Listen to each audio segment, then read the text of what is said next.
So we've incorporated software into pretty much everything we do. We found a way to make our processes a little bit better, but where did it start? Like, where did we start with software? Well, of course, when you're doing website design and SEO, and that's how we started 16, 17 years ago, we needed Google Analytics and Google Webmasters at that time. That kind of software helped us actually track a little bit of what the visits were, which pages people were going.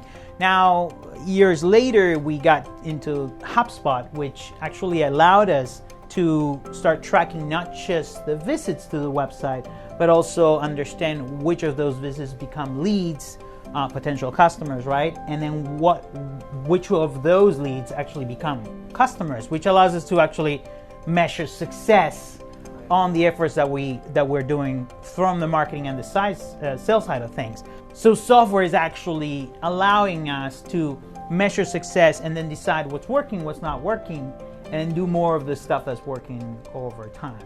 Now, HubSpot is a lot more than just a tool that you can do all your marketing and sales things inside.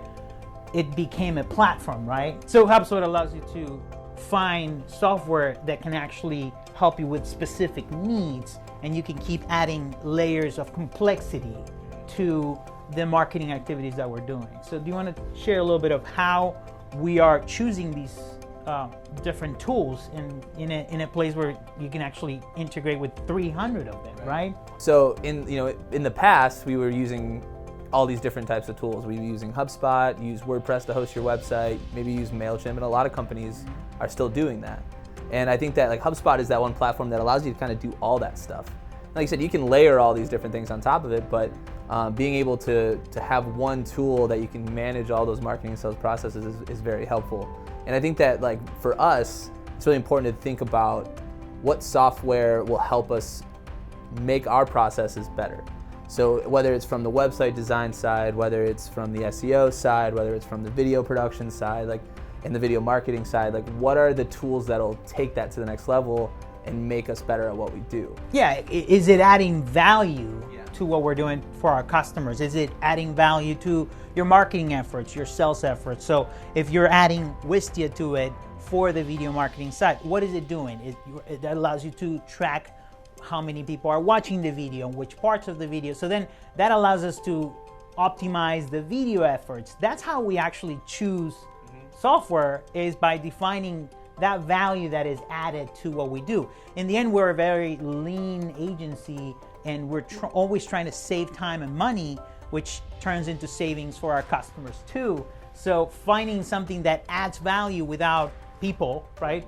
A piece of software, it's always enticing for us. So I feel like in the beginning, it's about finding that one thing that this software can do to actually provide more value for our customers. But then what happens later, because yes, we can start using Wistia or DataBox or different tools to do different things, but then each one of these software actually can do 1,000 things. So how do we decide where to spend our time?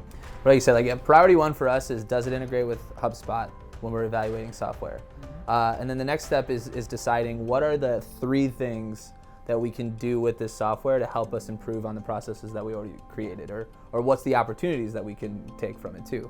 So for us, it's sitting down, and whether we're working with DataBox and thinking, all right, well, what are the 3 things we can do with this tool that we can't do with HubSpot, that we can't do in Google Analytics, or and then make that a priority and work those 3 things into our process. So and we'll do that with all the software. So and if we can't find a way to either find a new opportunity or improve on the things that we're currently doing, then maybe it's not a software that benefits us, right? Or that's not going to work for us. But yeah, it's more important to think about the ways that it's going to make.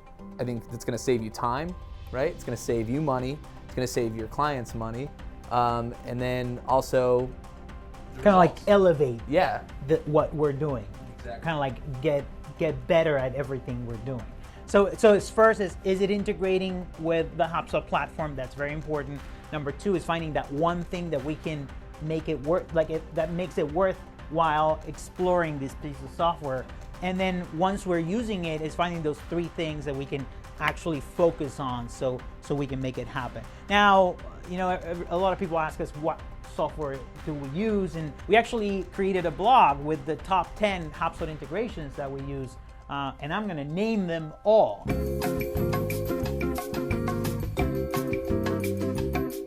Databox, 7 Sense, Wistia, Lucky Orange, CallRail, Aircall, Insightful, Verbio, and Google Search Console. Don't be afraid to add more software to your tech stack. Remember, the first thing, does it integrate into the platform that you're using, in this case, HubSpot? Number 2, find one reason, one thing that adds value to your day-to-day. And number 3, define those 3 things that you can focus on to generate success more and more over time.